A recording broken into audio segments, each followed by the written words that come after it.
childhood often looks warmer from afar than it felt from the inside, not to mention that it has a strange status in memory. A smell, a room, a late afternoon, a road near your house, perhaps a parent calling your name from another room. And when those fragments return, they often arrive with this strange glow. They feel larger than they were, warmer, perhaps safer, more whole. So, why do many people seem to remember it with fondness, even when their actual childhood was mixed? Usually ordinary, or in some cases quite hard. Part of the answer starts with memory itself. People often speak as if memory were a recording. You go back, open the file, click replay, and observe what happened. However, memory is closer to a reconstruction than replay. When you recall an early event, you usually do not recover the whole scene in full detail. You recover traces, and one of the most persistent traces is emotional tone. The feeling remains. The setting fades. The atmosphere stays. The sequence of events diminish. So, what returns first is often not the factual structure of the moment. What returns first is the feeling that the moment carried. Then the mind does something very ordinary. It fills. It completes, it rebuilds the missing context into something that makes sense now. So you might remember your grandmother's house, sun on the wall, the smell of food, the quiet hum of summer, and what arrives in you first is peace. That peace may be real. You may indeed have felt contained, felt held, unhurried, yet the full reality of that house was probably denser than the memory now suggests. There may have been family tension, perhaps boredom, noise, minor fears, or even friction you could not name. Those details often drop away. The feeling remains. Then the adult mind wraps that surviving feeling in a cleaner frame. That was a simpler world. That was real peace. That was when life made sense. Now, notice what happened there. A genuine emotion survived. A partially invented world formed around it. That does not make the memory false. It makes it mixed. The effect can be true. The frame can be rebuilt. And once you see that, the whole picture becomes slightly more intelligible. Nostalgia is often the reactivation of a fact in the absence of full context. That is why it feels so convincing. The emotional charge gives it authority. People trust what feels deep, continuous, familiar. When a childhood memory lands with force, the mind often treats that force itself as evidence that the remembered world was truly better, truly purer, more alive.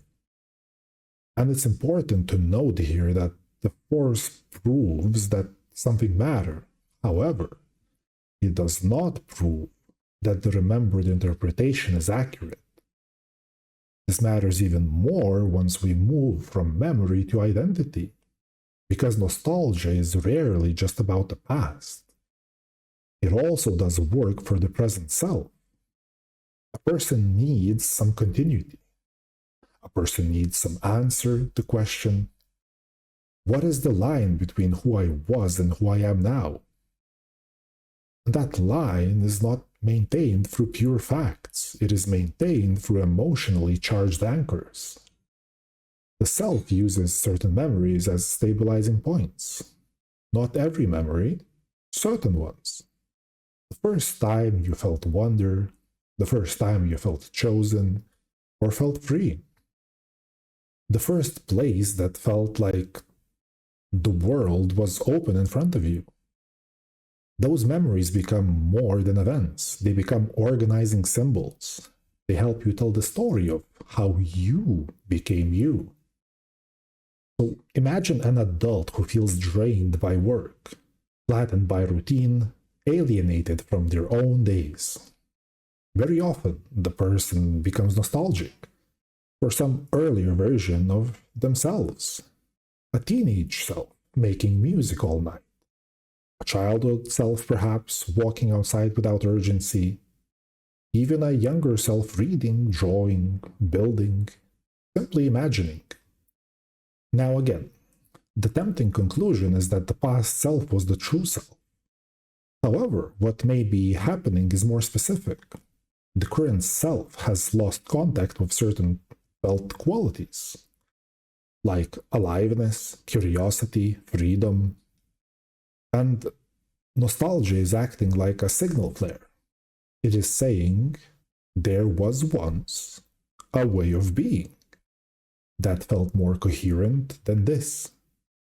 So, nostalgia calibrates. It helps the self find its own outline again. This is one reason people simplify their early years. Total accuracy is not the function, continuity is. The present self needs a usable origin, needs a story that hangs together. And in a stable world, that burden can be shared with family roles, religion, community, fixed expectations, stable scripts. These can all carry part of the identity load. In a fluid world, much more of that burden falls on the individual. You have to narrate your own coherence, you have to decide what counts as your real values, your real shape, your real path. That creates pressure. And under that pressure, the simplified past starts to glow. Because the glowing past offers something the present often lacks: a felt origin, a place where the self seems less fragmented. So when people long for childhood, they are often longing for more than toys, or cartoons, or summers, or old songs. They are longing for a mode of being in which experience felt less divided, less analyzed, not as self-conscious. A child can be immersed more easily. The world arrives with fewer layers of self-monitoring. A forest is a forest, a game is a whole evening, a weekend can feel absolutely immense. A single moment, a single event can hold the whole mind. Adult life usually brings more reflexivity. You think about your thinking, you manage impressions, you compare timelines, split experience into meaning, performance, consequences. And once that happens, childhood can appear like a lost country, a place before the mind became so divided against itself. That is part of the philosophical depth of nostalgia. It is not only about the past, it is about a contrast between modes of consciousness. One mode feels immediate, the other feels mediated. One mode lives, another mode watches itself while living. So the longing for childhood can be read as longing for pre-reflective life, life before heavy self-interpretation. That does not mean childhood was superior. It means it occupied a different structure of awareness. And the same mechanism can scale upward. Individuals romanticize their own beginnings. Cultures do something similar. A generation says the internet used to feel free. A country says people used to have values. A society says things used to be simpler. Again, the emotional signal may be real. There may indeed have been more predictability, shared norms, clearer roles, less overload. Yet the remembered era is often rebuilt through selective healing. Complexity, repression, exclusion, fear all drop out. The felt coherence stays. Then a myth forms. We were once whole. This is why nostalgia can become personally stabilizing, socially powerful, and intellectually dangerous. Emotionally, it tells you that something real has been lost.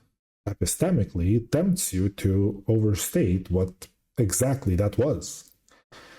This matters because nostalgia becomes useful once you stop treating it as history and start treating it as data. Data about what the present is actually missing. Data about where your life is now, where it feels thin, rushed, fragmented, or overmanaged. Data about which qualities your mind is trying to recover through memory. So, when childhood glows in recollection, one possible reading is those years were perfect. However, a more careful reading goes like this. The mind is reactivating old emotional traces, rebuilding the missing world around them, and using that reconstruction to say something about present need. Maybe the need is rest or belonging. Maybe it is room to play, freedom from constant self-monitoring, and maybe it is just a usable story of where you began. And all this still leaves me with a question. When the past starts glowing, what exactly is the mind trying to recover? Is it the old world, or a way of being that the present no longer makes easy to inhabit?